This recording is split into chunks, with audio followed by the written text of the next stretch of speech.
centuries old, as was mentioned by His Excellency, and has been historically strengthened by shared religious and cultural values. And Chinese and Sri Lankan tea cultures are rich and diverse, with historical and deep cultural significance. The culture includes the bond with its origin, concept of a cup of tea, occasions, tea wares, and brewing styles. We are here to celebrate Chinese tea, but I must say a word about Sri Lankan tea as well, because today is International Tea Day, and I must promote our own tea. So give me a moment to talk a little bit about our tea while drinking Chinese tea.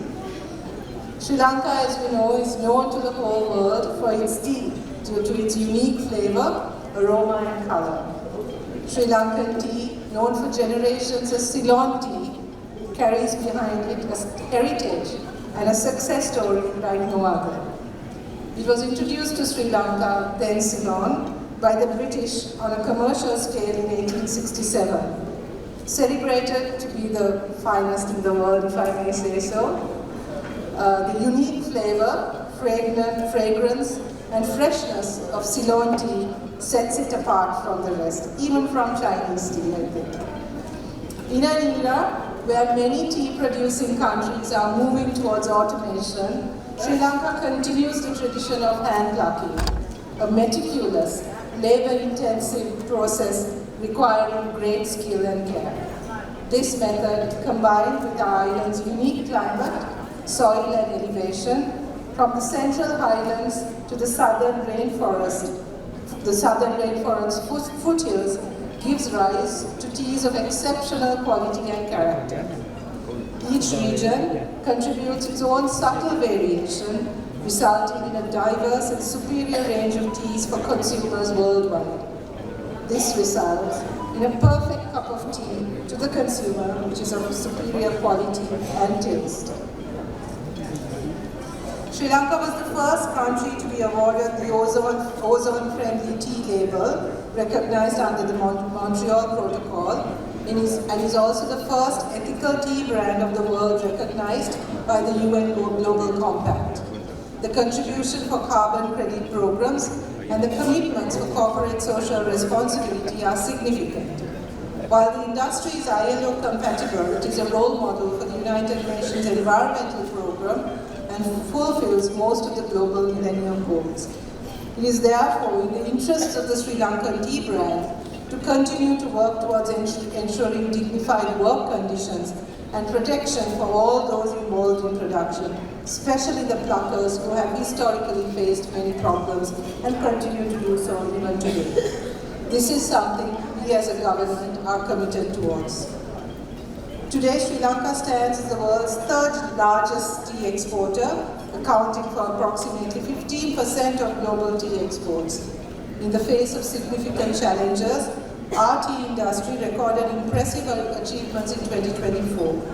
Between January and October, Sri Lanka exported 203 million kilograms of tea, earning US dollars 22 billion in revenue. Due to the inherent character, flavor, aroma given by the nature for Ceylon tea, the demand for Ceylon tea has increased even in the Chinese market over the past few years.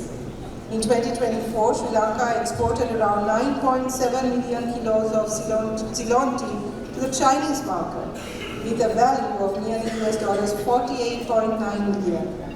Ceylon tea is increasingly gaining popularity in the Chinese market due to its unique taste and health benefits. Moreover, Ceylon tea is a major supplier to the Chinese market among all tea-producing nations in the world. The Chinese market ranked as the top 5 destinations for supplying Ceylon tea. Considering that Sri Lanka is the #1 orthodox tea manufacturing nation in the world, tea tourism is also an important aspect of the tea culture in Sri Lanka. Since the tea processing in Sri Lankan tea industry still uses the traditional means of operation such as plucking tea leaves by hand and using mechanical machinery with traditional colonial era technology, the allure of the tea processing extends to tourists wanting to gain the complete tea experience. So today we are celebrating two nations that I think organize our social activities around tea. Most of us wake up in the morning and the first thing we reach out for is a cup of tea. And it's the last thing we reach for just before we go to bed. So I think this tea culture brings us together, is a symbol of the traditions that we share and the cultural familiarity with each other. So I spoke about Ceylon tea now, but now's the time to drink a cup of Chinese tea, I hope, and enjoy the Chinese tea culture that the embassy has been kind enough to present to us and to include us in its celebration of China's gift to the world as well, Chinese tea.